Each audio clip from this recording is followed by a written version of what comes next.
Bonjour, vous écoutez Comme en passant, je suis Xavier, et dans ce deuxième numéro, je vais vous présenter Moby Dick. Alors, en trois parties.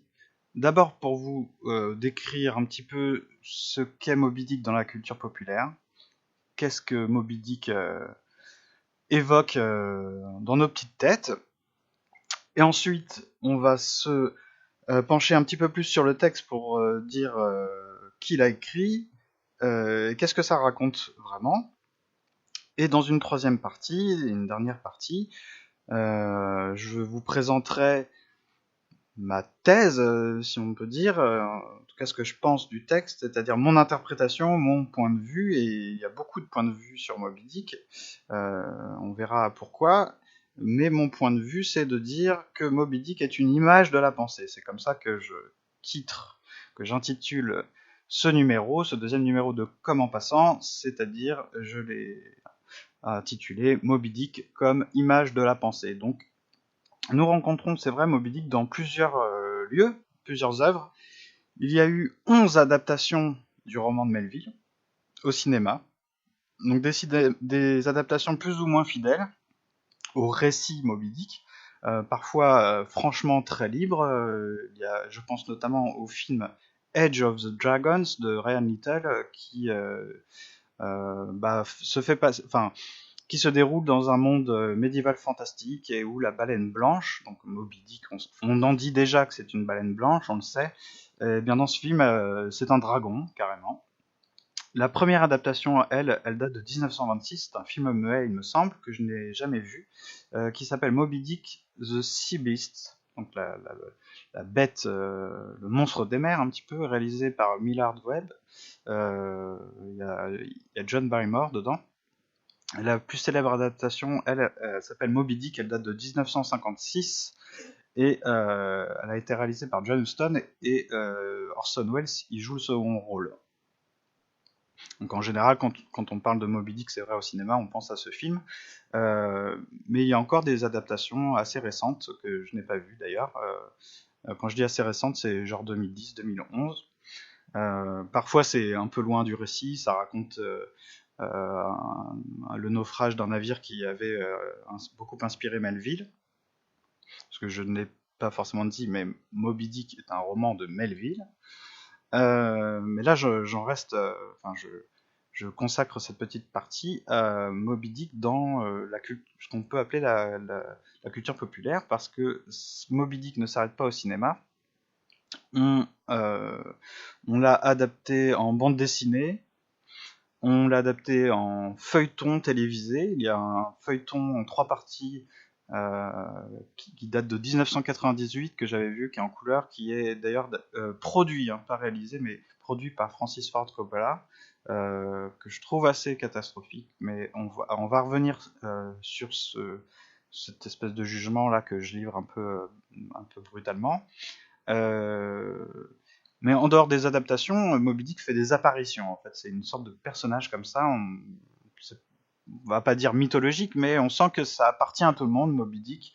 Donc, pourquoi pas, par exemple, dans un manga. Il y a des scénarios d'ailleurs de mangas qui sont vraiment inspirés ouvertement de Moby Dick, mais en plus, des fois, on nomme certaines choses Moby Dick. Par exemple, dans One Piece, tout le monde connaît One Piece ou presque, qui est un manga et un dessin animé. Le bateau de Barbe Blanche, qui est un des personnages vraiment, oui, un des grands personnages de ce manga, le navire de Barbe Blanche s'appelle Moby Dick. Si vous avez déjà vu La Ligue des Gentlemen Extraordinaires, c'est un film qui date de 2003, qui est un petit peu connu quand même, qui n'avait pas eu franchement Enfin, en tout cas autour de moi, les gens n'ont pas spécialement aimé, moi j'avais trouvé ça sympa. C'est réalisé par Stephen Norrington. Dans ce film, je crois pas qu'on nomme clairement quelque chose Moby Dick, mais il y a le capitaine Nemo, donc qui est un des personnages de ce film, qui fait équipe avec un certain Ismaël, qui conduit une étrange voiture blanche, dont les ornements et la blancheur même est clairement un clin d'œil à Moby Dick. Et puis Ismaël, c'est le nom du personnage principal du roman, Moby Dick, Je crois bien que dans ce film aussi, La Ligue des Gentlemen Extraordinaires, il y a le design, on va dire, du sous-marin du capitaine Nemo et aussi un gros clin d'œil à Moby Dick. Je crois que c'est plus ou moins, ça a plus ou moins la forme d'une baleine blanche. Peut-être que c'est dit dans le film, mais je n'ai pas revu le film pour préparer ce podcast, vous m'excuserez. Et je crois aussi me souvenir, mais ça c'est peut-être moi qui transpose, enfin, qui prend mes désirs pour des rêves, mais des réalités, pardon. Je crois bien qu'Ismaël se présente de cette manière en disant appelez-moi Ismaël, comme la première phrase en fait du roman Moby Dick. Donc qu'est-ce que ça nous dit toutes ces apparitions, ces adaptations? Ça nous dit qu'on est assez loin du roman finalement. On parle pas trop du détail de... Il n'y a pas d'autres aspects, c'est simplement Moby Dick. Moby Dick comme une sorte de personnage classique. En gros, c'est un monstre des mers, mais pas forcément trop monstrueux. Ça reste une grosse baleine blanche. D'ailleurs, on peut voir... euh, il suffit de taper Moby Dick dans Google Images pour se rendre compte qu'il y a beaucoup d'illustrations de Moby Dick assez rigolotes. La grosse baleine blanche, c'est un peu comme le gros ours blanc, le Yeti, c'est marrant, c'est une grosse bestiole blanche. Et euh, il y a des bandes dessinées, et j'ai déjà vu ça, alors je sais plus si c'était aux États-Unis ou en France, mais j'ai déjà vu des bandes dessinées pour enfants, des livres pour enfants, Moby Dick avec comme personnage principal, enfin en tout cas sur la couverture, une grosse baleine rigolote. Ça peut paraître un peu étonnant, mais bon, voilà, c'est pour vous dire que Moby Dick, c'est clairement pas un petit personnage, c'est pas quelque chose de discret dans la culture populaire. Finalement, Moby Dick, c'est très très gros, et puis je crois bien qu'il y a beaucoup de groupes de musique qui reprennent le nom Moby Dick, même dans le nom du groupe ou dans des chansons. Alors, mais qu'est-ce que ça raconte Moby Dick? Est-ce que ça raconte vraiment juste l'histoire d'une grosse baleine blanche? Bon, on se doute un petit peu que Moby Dick, c'est au moins, je pense qu'on est capable d'en dire que c'est un roman d'aventure. On se dit, bah oui, c'est l'histoire d'une d'une chasse à la baleine extraordinaire, pleine d'action, sur les mers, comme ça fait rêver. D'ailleurs, dans les films, les adaptations au cinéma, bah, finalement on n'en retient que ça, parce que ce n'est plus le roman, c'est un film, donc c'est de l'action, du récit, et là on se retrouve avec bah, un baleinier, des personnages, des marins, et puis le capitaine, donc Achab, qui est un personnage important dans cet univers, et puis bah, on ne fait plus que le récit d'une chasse à la baleine, alors d'une baleine un peu particulière, là ce Moby Dick, alors ça devient en fait un roman d'aventure dans lequel des marins chassent un monstre finalement. Alors Moby Dick, le roman, faut savoir que ça date enfin il a été publié en 1851. Herman Melville, son auteur, lui a publié en tout 11 romans. Il a publié quelques nouvelles et des poèmes. Certains, je crois, ont été publiés après sa mort. Melville, pardon, c'est un écrivain, ok, mais il a été marin. Il a embarqué sur des baleiniers, notamment. Il a une vie assez mouvementée. Je me suis pas plus renseigné sur sa biographie, mais il n'a pas, il ne sait, enfin, sa connaissance, son expérience a clairement nourri ses livres. Euh, et on retrouve toute cette expérience de Melville sur la chasse à la pêche à la baleine dans l'œuvre de Moby Dick, euh, à la fois à l'intérieur du récit qui est parfois très dilué dans le récit, on retrouve des descriptions assez précises de la pêche à la baleine, de comment les marins vivaient, les manœuvres, et puis parfois de manière un peu moins diluée, un peu plus brutale, on a des pages un petit peu plus encyclopédiques sur la différence entre les cachalots, les baleines, etc. Et puis vraiment presque, oui, biologique un petit peu. Et dès le début du roman, le roman, avant de partir dans le récit, avant de rencontrer le narrateur, Ismaël, on a des éléments de définition, d'étymologie, et on a des citations euh, nombreuses en rapport avec soit les baleines, soit le Léviathan, le monstre marin. Euh, dans Moby Dick, après cette première partie du podcast, là, on rentre un petit peu plus dans le texte. Qu'est-ce que c'est Moby Dick, si on veut en résumer, un petit peu décrire ça à quelqu'un qui l'aurait jamais lu? On dit que c'est une aventure, que c'est l'aventure d'un personnage qui est le narrateur, qui s'appelle Ismaël. Donc la première phrase du roman qui est Call me Ishmael, appelez-moi Ismaël, est très célèbre et est reprise dans euh, beaucoup de choses. Hein. C'est un peu comme la première phrase de La recherche du temps perdu de Proust. C'est une première phrase célèbre de roman.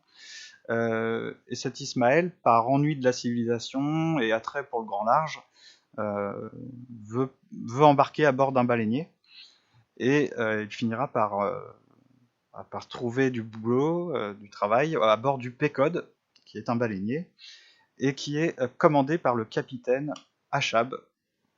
Alors je prononce Achab, je ne sais pas, les Anglais ne prononcent pas Achab, je vais prononcer comme ça s'écrit A-C-H-A-B, en anglais il n'y a pas le C, euh, qui est décrit donc ce capitaine Achab comme un être assez étrange et mystérieux, très féroce, et on se rend compte très vite que le capitaine Achab n'est pas, ne commande pas un navire comme un baleinier comme les autres.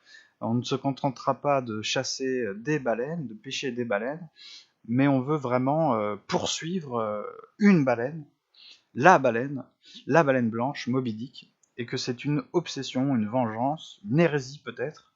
Euh, et on est prévenu assez tôt, hein, on devine que le terme de cette quête, de cette chasse, ne pourra être que très sombre, funeste, et que en gros, peut-être que tout le monde va y passer, mais c'est beaucoup plus précis dans le texte, puisqu'on dit que personne, sauf il n'y a qu'une personne qui va en réchapper. On se doute que c'est le narrateur, puisque le narrateur, on lit son récit. Donc, il y a plusieurs éléments en plus qui nous disent, qui mettent un peu de l'effroi là-dedans, puisque le capitaine Achab, lui, il a sa jambe, une de ses jambes qui a été arrachée par la baleine blanche. Donc bon, on se doute que ça va mal se passer. Euh, Qu'est-ce que c'est? Déjà, voilà, on résume un peu Moby Dick comme ça. Est-ce que c'est un simple roman d'aventure? Eh bien, en fait, Melville nous prévient assez tôt dans le récit que ça ne sera pas un roman d'aventure. De la même manière qu'un des personnages, le capitaine Peleg, prévient Ismaël que il ne va pas embarquer à bord du Pécode pour simplement voir du paysage, ou que ce n'est pas une question d'aventure, la pêche à la baleine. Et d'ailleurs, je vais vous lire le passage. Il y a un dialogue, c'est parfois très drôle, hein, le Moby Dick. Les passages sont assez marrants, les personnages sont vraiment typés, très intéressants. Et le capitaine Peleg dit à Ismaël qui candidate en fait, il cherche du boulot, il veut embarquer à bord du Pécode, donc il discute et puis au bout de la discussion, un moment dans la discussion, le capitaine Peleg lui dit: bon, encore une fois, alors tu ne veux pas seulement partir pêcher la baleine pour savoir par expérience ce que c'est, mais encore tu souhaites voir le monde. N'était-ce pas ce que tu disais? C'est ce que j'ai cru comprendre. Eh bien, avance seulement jusque-là, jette un coup d'œil du côté du vent et reviens me dire ce que tu auras vu. Alors le capitaine, le Peleg dit ça à Ismaël. Ismaël marche, va voir par-dessus bord, quoi, en gros, revient et le capitaine Peleg lui demande, eh bien, quel est le compte rendu, qu'as-tu vu? Et Ismaël répond, pas grand-chose, rien que de l'eau, un horizon immense toutefois et peut-être un grain qui se prépare. Le capitaine Peleg lui répond, alors qu'est-ce que tu en penses maintenant? Alors attendez. Hop, excusez-moi, il y a une petite coupure, j'ai reçu un appel. En même temps, j'enregistre un peu dans les conditions du direct. Je verrai si je coupe pas, c'est pas très grave. Donc, je sais plus exactement où j'en étais dans la citation, mais bon, bref, en gros, Ismaël répond à Peleg qu'il n'a vu que de l'eau, et le capitaine Peleg lui répond, alors, qu'est-ce que tu en penses maintenant de voir le monde? Sous-entendu, tu ne verras rien d'autre dans cette pêche à la baleine, sur le baleinier, tu ne verras rien d'autre que cette étendue liquide infinie, et tu ne vois pas plus le monde à l'autre bout de la planète que là où tu es déjà. Donc il y aurait beaucoup de choses à dire sur ça maintenant, mais on va essayer d'avancer un petit peu pour pas faire un podcast de 2 heures non plus. Donc si euh, Moby Dick n'est pas une simple aventure, c'est quoi? Alors, les interprétations de Moby Dick sont très nombreuses, et ça se comprend parce que le texte est truffé de symboles et de références, notamment bibliques. Donc, ce serait l'objet d'un podcast peut-être de 4 heures, de parler de Jonas, du Léviathan, de... qu'est-ce qu'on pourrait dire du sort des âmes un peu dans Moby Dick. Il est souvent il fait référence, notamment à travers le capitaine Achab, à une quête diabolique, à l'enfer. Voilà, il y a énormément de choses à dire sur Moby Dick. Moi, je ne vais m'atteler qu'à juste un aspect, une image, plus générale que ça, sans m'attarder d'ailleurs uniquement sur Moby Dick. Je vais pas même décrire toutes les interprétations qu'on peut faire de Moby Dick, tous les aspects de Moby Dick qui sont super passionnants d'ailleurs, mais parce que ça sert peut-être à rien de les dire. Quand on lit le texte, on voit bien, il y a Moby Dick est à la fois séduisante, à la fois dangereuse. Il y a beaucoup de choses dans ce texte, mais je vous laisserai. Peut-être que vous avez déjà lu de toute façon. Moi, ce qui m'importe, c'est juste le fait que je vois là-dedans, dans le baleinier, le Péquod, et dans sa pêche à la baleine, j'y vois une image de la pensée. Alors je dis j'y vois, il y a d'autres gens hein, qui voient ça, peut-être. Euh, Pourquoi je dis ça? Parce que Achab d'ailleurs nous dit clairement que Moby Dick, c'est pas une baleine, c'est ce qui échappe à sa compréhension, c'est la muraille un peu. Je crois qu'il emploie le terme de muraille d'ailleurs. Et il y a déjà beaucoup de choses à dire là-dessus parce que c'est à la fois ce qu'on chasse, ce qui nous empêche d'avancer, et en même temps c'est ce qui nous tire. Donc quand je dis que c'est une image de la pensée, c'est parce que pour moi Moby Dick et c'est dit dans le texte par le capitaine Achab, ce qui échappe à ma compréhension. C'est son épreuve, il dit aussi. Donc ça signifie que Moby Dick c'est l'impensé, donc c'est ce qui est à penser, ce qui reste à penser, puisque si on ne pense que des choses pensables, on ne pense pas, on ne fait que répéter, on est dans la répétition, on est dans le concept, dans ce qui est déjà saisi, limité, et dans Moby Dick, on est en plein dans l'illimité, dans l'indéfini. On est sur la mer, je vous le rappelle, donc la mer c'est quoi? C'est une étendue indéterminée où il n'y a pas d'horizon quand on est en plein milieu de l'océan. Il n'y a pas de frontières, ça n'a pas de sens de faire Enfin, ça a de sens pour l'économie, les politiques, etc. Mais il n'y a pas de frontières entre l'océan Pacifique et l'océan Atlantique. Il y a juste une étendue. Et pire que ça, il n'y a même pas de enfin, ce qu'on voit aussi, ce qu'on sent dans le roman, il n'y a même pas de délimitation entre finalement le navire et la mer. C'est pas le navire est pas porté par la mer, il est toujours dans un agencement mer-navire. Et ça rejoint un petit peu ce que Peleg dit à Ismaël quand il lui dit ici ou là, c'est pareil. On est dans du Héraclite un petit peu. Donc ça c'est un des aspects aussi. Et pourquoi je dis que c'est aussi ce qui nous pousse à penser, ce qui nous empêche de penser? Eh bien, Moby Dick, c'est l'idée fixe, la fugitive, c'est le problème, c'est-à-dire ce qui est à la fois ce qui est à penser, ce qui nous empêche de penser. Et c'est pas une contradiction. C'est justement l'activité de pensée qui sera d'être dans le sillage, euh, ou le fait d'harponner, voilà, harponner la baleine. C'est derrière la baleine, en danger, dans le risque, parce que Achab, c'est celui qui prend le risque jusqu'au bout. C'est cette activité-là qui est penser vraiment, penser des choses nouvelles, penser de l'impensable. Et bon, il y a beaucoup de choses à dire en philosophie sur le fait de sortir de la philosophie par la philosophie, de, de toujours de considérer que la philosophie a toujours été philosophie que quand elle s'est remise en cause, quand elle s'est mise en danger, quand elle est sortie de ses frontières, qu'elle n'a jamais été une science, encore moins une science humaine, délimitée avec des catégories, etc.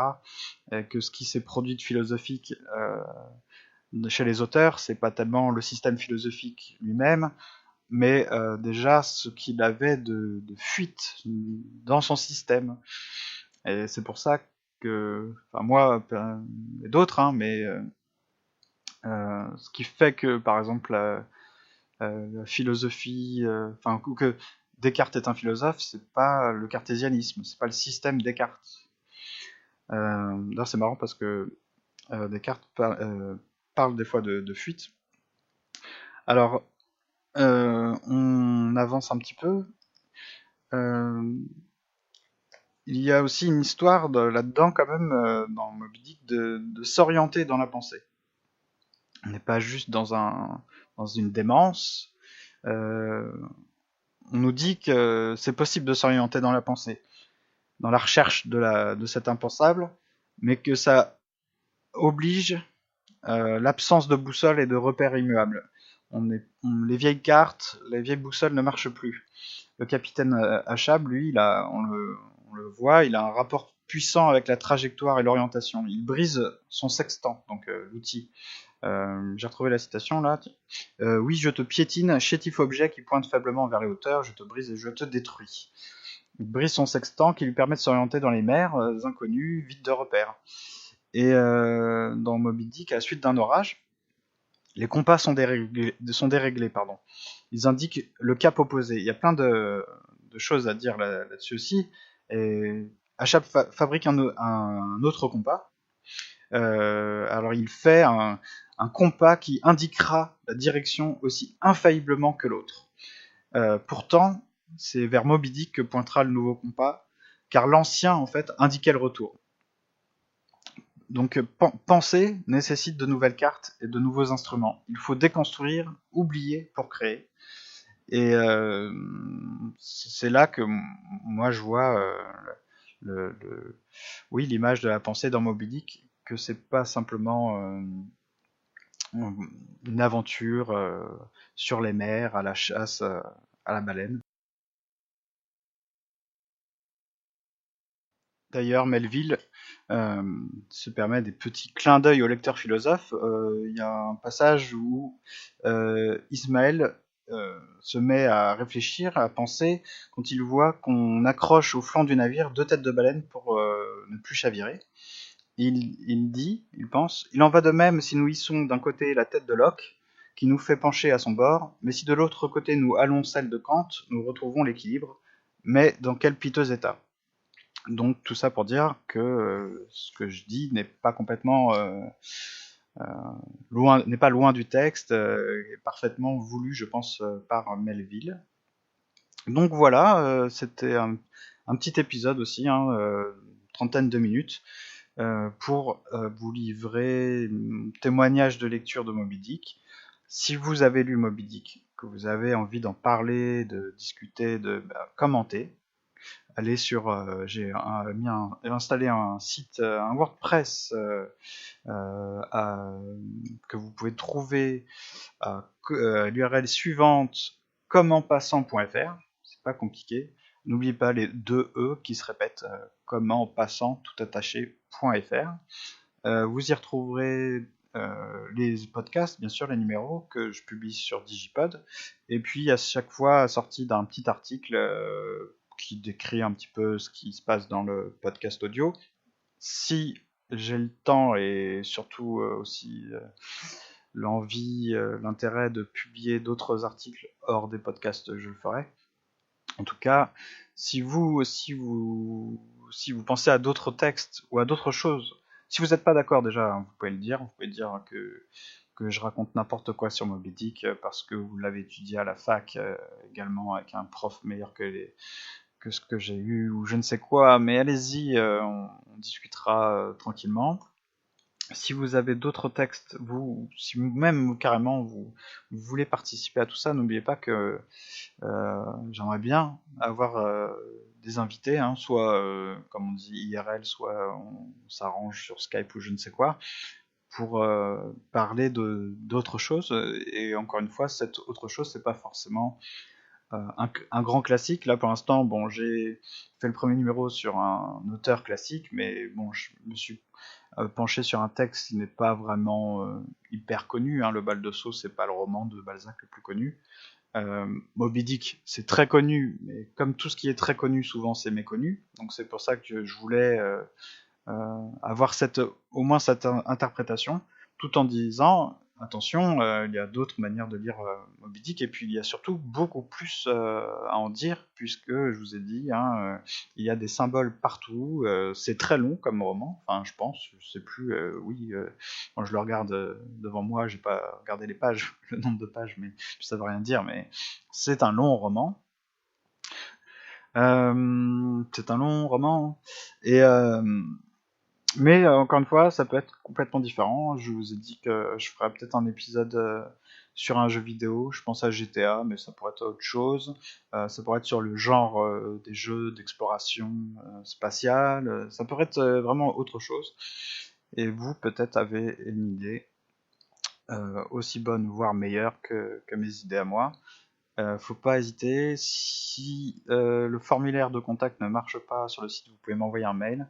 L'adresse du podcast, c'est l'adresse email du podcast, c'est podcastcep@gmail.com. Donc podcast au singulier, CEP, tout ça c'est tout attaché, @gmail.com. Puis sinon, vous pouvez me retrouver sur Digipod. Hein, vous pouvez même commenter, il me semble, les épisodes sur Digipod également. Vous pouvez les télécharger, les liker, faire tout ce que vous voulez. Et bien voilà. Qu'est-ce que sera le sujet du prochain épisode si je n'ai pas d'idée de votre part ou d'intervention de votre part? Je ne sais pas. Je ne sais pas. J'en ai aucune idée en fait encore. Mais je vous remercie en tout cas d'avoir écouté l'épisode. Un jour arrivera où les épisodes vont arriver sur iTunes. Pour l'instant, c'est sur Digipod, puis ça m'a l'air très bien Digipod. Salut à tous, et il n'y aura pas de générique de fin, il y aura un générique de début. Allez, à la prochaine, à la prochaine, à la prochaine, à la prochaine.